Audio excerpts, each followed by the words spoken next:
اعلیٰ حضرت سرکار جو حضور پاک علیہ السلام کی بارگاہ میں تشریف لے گئے اور حضور کا آپ نے اپنے سر کی آنکھوں سے دیدار کیا، جیتے جاگتے خواب میں تو بہت سے لوگ دیکھتے ہیں، اعلیٰ حضرت نے بھی خواب میں حضور کو دیکھا کئی بار، لیکن سر کی آنکھوں سے حالت بیداری میں جیتے جاگتے اعلیٰ حضرت نے رسول کا دیدار کیا۔ وہ کیسے وہ دیدار ہوا، کس عالم میں ہوا، اس کے کیا پس منظر ہے، بیک گراؤنڈ کیا ہے اس کا، وہ آپ کو مختصر طور پہ بتا دیتا ہوں، سن لیجئے کہ اعلیٰ حضرت جب حج بیت اللہ کے لیے تشریف لے گئے تھے، ساتھ میں آپ کے بڑے شہزادے حامد رضا خان حجت الاسلام رضی اللہ تعالیٰ وہ ساتھ ہیں۔ جب وہاں پہنچے تو اچانک موسم کی تبدیلی ہوتی ہے، پانی کی تبدیلی ہوتی ہے، تو اعلیٰ حضرت کی طبیعت بہت ناساز ہو گئی، شدت کا بخار آ گیا، 105 ڈگری بخار تھا، 101 میں ٹائیں فش ہو جاتے، 105 ڈگری کس کو بولتے بھائی؟ یہ اعلیٰ حضرت کا عشق رسول، عشق الہی ہے۔ اتنی بخار کی شدت میں بھی نہ کعبے کا طواف رک رہا ہے، نہ نماز رک رہی ہے، سب کام وقت پہ انجام پا رہے ہیں۔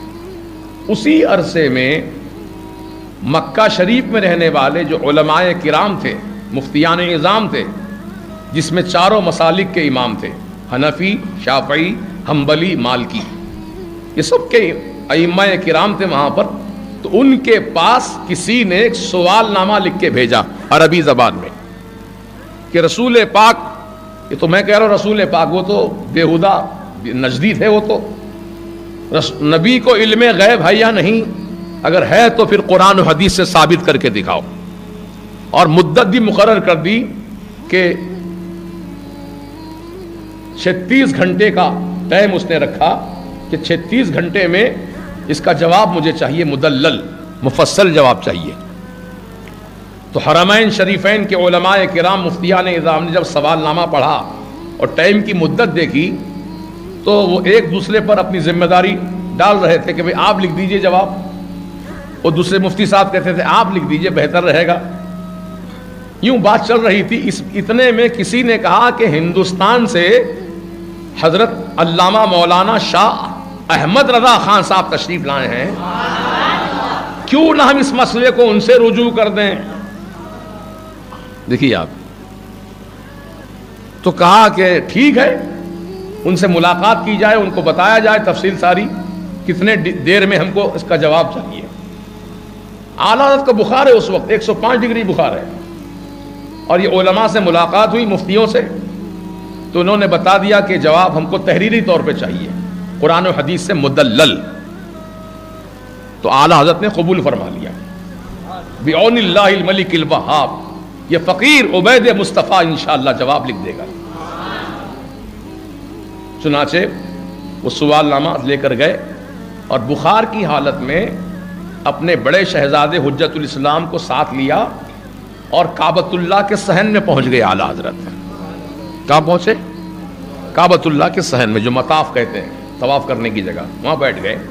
دروازہ کعبۃ اللہ شریف کا سامنے، وہ دروازے کے سامنے ہٹ کر ذرا دور بیٹھ گئے اور اپنے شہزادے حجت الاسلام سے اعلیٰ حضرت فرماتے تھے کہ لکھو حامد رضا، قرآن کی آیت لکھو، اس کا حوالہ لکھو، کون سے پارے کی آیت ہے، کون سا رکوع ہے، کون سی آیت نمبر ہے، اس کی تفسیر لکھو۔ تفسیر کی کتابیں، حالانکہ ساتھ میں کوئی لائبریری لے کر نہیں گئے تھے آپ، نہ پہلے سے کوئی معلوم تھا کہ یہاں مجھ کو ایسا مناظرہ کرنا پڑے گا تحریری طور پر، ورنہ آدمی تیاری کر کے جاتا ہے۔ اچانک مسئلہ سامنے آیا تو اعلیٰ حضرت اچانک بیٹھ کر جواب لکھوا رہے ہیں، تو 5 ڈگری بخار کی حالت میں 500 پیجز پر، 500 صفحات پر عربی زبان میں کتاب لکھوائی، مدت 8 گھنٹے میں، 8 گھنٹے میں 500 پیجز پر کتاب لکھوائی۔ لکھوانے میں اتنی دیر لگی، اگر خود لکھتے تو پتہ نہیں کتنا جلدی لکھ دیتے۔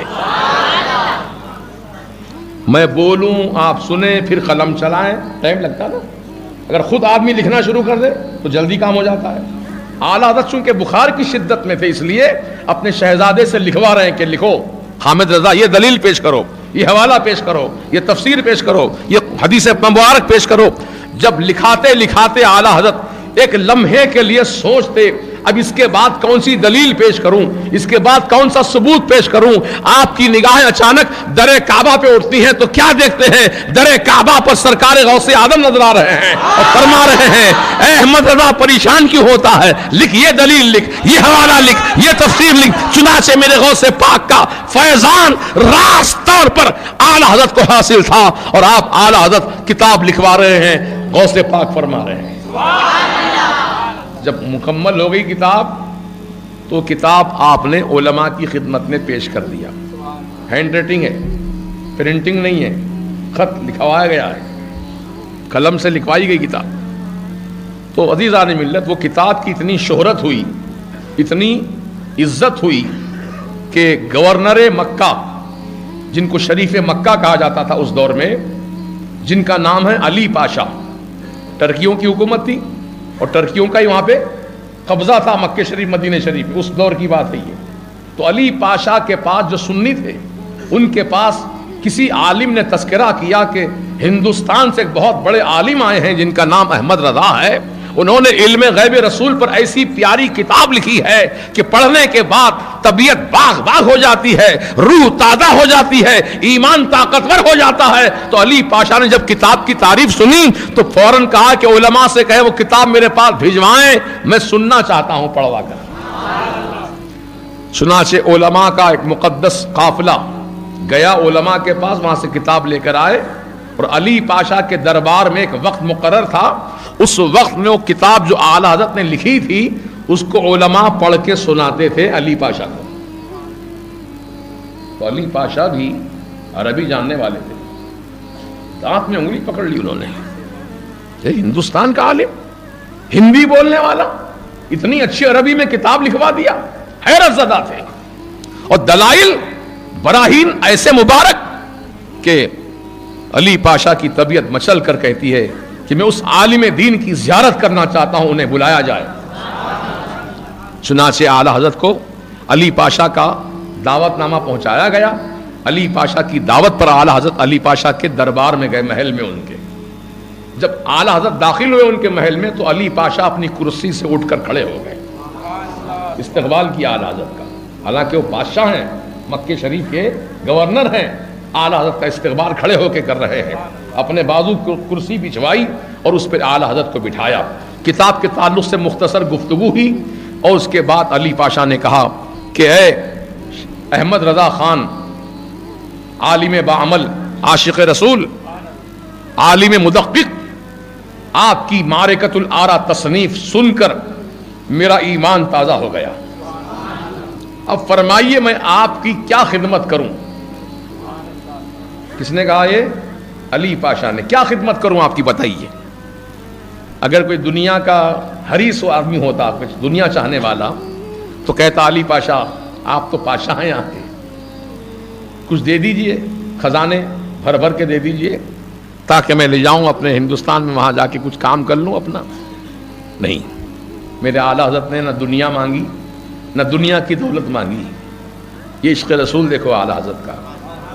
فرماتے ہیں علی پاشا صاحب، آپ نے مجھ سے کچھ مانگنے کے لیے کہا ہے تو میں آپ سے اس بات کی اجازت مانگتا ہوں کہ اس وقت حج کا موسم ہے. مدینہ طیبہ میں جتنے بھی زیارت کرنے کے لیے جاتے ہیں سرکار کی بارگاہ میں، عشاء کی نماز کے بعد سب کو مسجد سے باہر کر دیا جاتا ہے.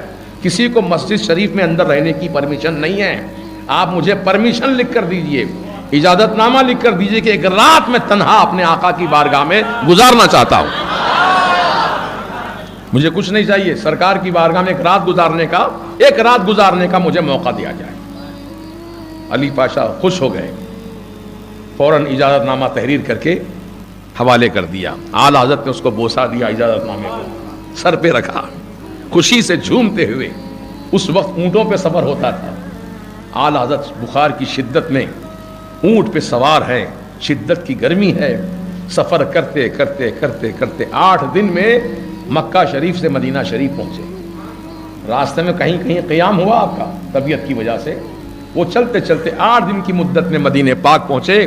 اور جب وہ حسین منظر آیا کہ مدینہ پاک میں سرکار دو عالم شہنشاہ کون و مکان علیہ السلام کی بارگاہ میں اعلیٰ حضرت کی حاضری ہو رہی ہے. آنکھوں سے آنسو جاری و ساری ہیں, حضور کی محبت میں دل تڑپ رہا ہے.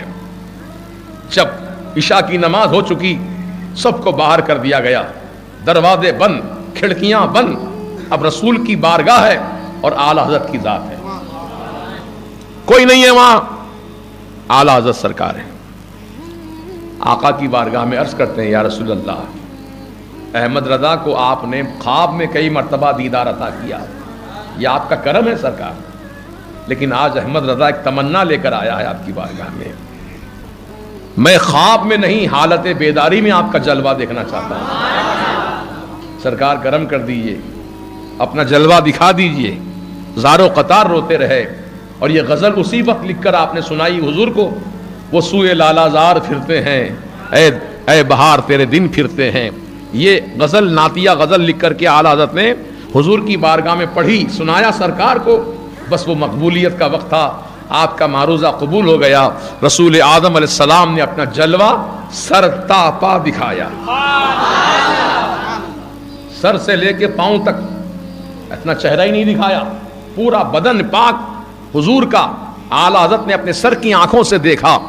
اللہ اکبر. اور پکار اٹھے, کیا پکار اٹھے کہ اللہ کی سر تابہ قدم شان ہے. یہ کب کہا جاتا ہے؟ جب کوئی چیز سامنے ہو. یہ مسجد شہزادی بیگم, یہ وہ نہیں بولیں گے, وہ مسجد شہزادی بیگم نہیں, یہ مسجد یہاں موجود ہیں. آپ کہیں گے یہ, اور جو غائب ہوتے ہیں نگاہوں سے دور ہوتے ہیں ان کو کہتے ہیں وہ. تب اعلیٰ حضرت کا شعر سمجھو, اللہ کی سرتاب قدم شان ہے یہ. رسول کا جلوہ دیکھ رہے سر سے پاؤں تک, فرما رہے اللہ کی سرتاب قدم شان ہے یہ. انسان نہیں انسان, وہ انسان ہے یہ. قرآن تو ایمان بتاتا ہے انہیں, اور ایمان یہ کہتا ہے میری جان ہے یہ.